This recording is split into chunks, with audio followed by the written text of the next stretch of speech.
Rundunar 'yan sandan ƙasar nan ta tabbatar da kisan jami'an ta 17.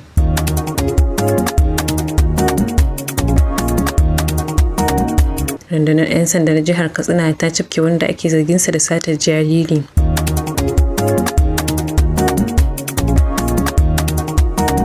Daga ƙetare kuma annobar Ebola ta sake barkewa a ƙasashen jamhuriyar Congo da Uganda. Muna tafi kuma da labaran wasanni.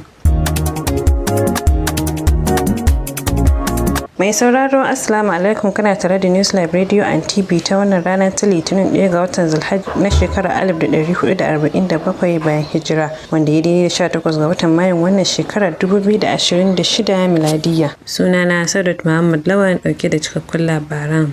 Hukumar ta ci fina-finai da ɗabi ta jihar Kano ta dakatar da jaruman Kannywood biyu, Adam Garba da Amina Uba Hassan, daga gudanar da harkokin fim a jihar Kano har tsawon shekara guda. Hakan na ƙunshe cikin wata sanarwa da jami'an yaɗa labaran hukumar, Comrade Abdullahi Sani Suleiman ya fitar a madadin shugaban hukumar Malam Abba El Mustapha. Sanarwar ta bayyana cewa hukumar ta ɗauki mataki ne bayan bayyanar jaruman a wani bidiyo da ta ce ya saba da tarbiyya tare da haddasa cece-kuce a tsakanin al'ummar jihar Kano. Hukumar ta ce dokar ta ba da damar dakatar da duk wani ɗan masana'antar Kannywood daga gudanar da harkokin fim idan ya karya ƙa'idojin da aka shimfiɗa. Shugaban hukumar Malam Abba El Mustapha ya yi kira ga 'yan masana'antar Kannywood da su guji duk wani abin da zai zubar musu da mutunci ko kuma ya ɓata martabar masana'antar. Haka kuma ya gargaɗi masu shirya fina-finai da daraktoci su mutunta umarnin dakatawar, yana mai cewa duk wanda ya ci gaba da aiki da jaruman da aka dakatar tamkar yana kalubalantar dokar hukumar ne kai tsaye.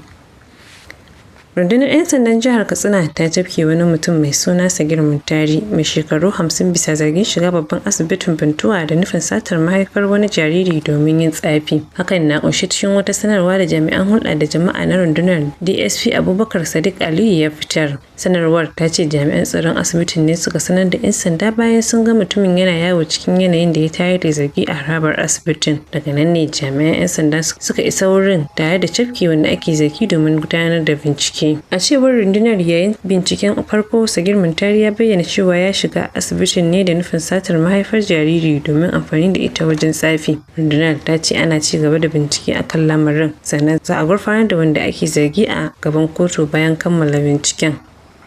A nan kuma rundunar 'yan sandan ƙasar nan ta tabbatar da kashe jami'an ta 17 tare da wasu sojoji a wani hari da Boko Haram suka kai a makarantar horas da rundunar musamman ta sojoji da ke Buniyadi a ƙaramar hukumar Gujiba ta jihar Yobe.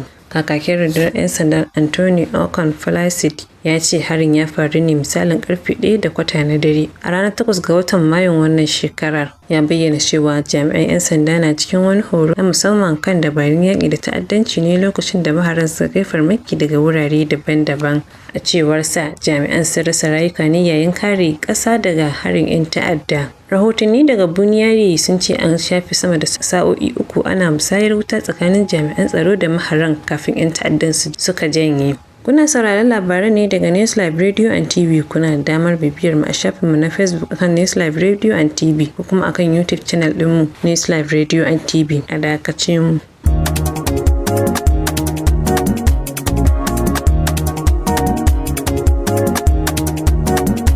Barkanmu da dawowa. Shugaban ƙasa Bola Ahmed Tinubu ya caccaki wasu daga ƙasashe masu nuna ƙyamar baƙar fata a yankin Afirka. Yana mai cewa bai kamata don ana yin ƙaura zuwa ƙasashen su domin neman abin da mutum zai rufa kansa asiri ya kasance abin tayar da hankali ba. Ya bayyana hakan ne ranar Talata a birnin Nairobi na ƙasar Kenya wurin taron kan ci gaban Afirka mai taken Africa World Summit. A baya-bayan nan ne 'yan ƙasar Afirka ta Kudu suka gudanar da zanga-zangar ƙyamar baƙi wanda ta haddasa asarar rayuka. Shugaba Tinubu ya ce ya kamata shugabanni su tashi tsaye wajen ganin sun tsayar da irin wannan ƙyama da wariya da ake nuna wa 'yan Afirka a cikin nahiyar su.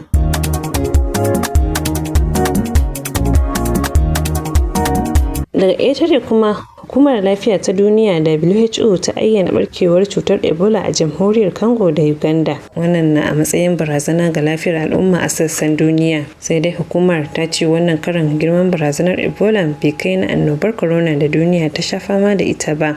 Don haka babu buƙatar rufe iyakokin ƙasashe. Hukumar Lafiya ta Duniya ta fitar da sanarwar a ranar Lahadi bayan da alƙalaman jami'an lafiya suka bayyana cewa mutane fiye da 300 ake kyautata sun kamu da cutar ta Ebola, yayin da wasu guda 88 suka rasa rayukansu. A cikin sanarwar da ta fitar a shafinta na X, WHO ta ce gwajin likitoci ya nuna mutum guda ya kamu da Ebola a Kinshasa, birnin da ke da kimanin nisan kilomita 1000 daga inda annobar ta sake bulla, lardin Ituri da ke gabashin jamhuriyar Congo, lamarin da ke nuna yadda cutar ke daɗa yaduwa. Yayin da a ƙasar Uganda nau'in ƙwayar cutar ta Ebola ya halaka mutane 37 baya ga wasu 149 suka jikkata.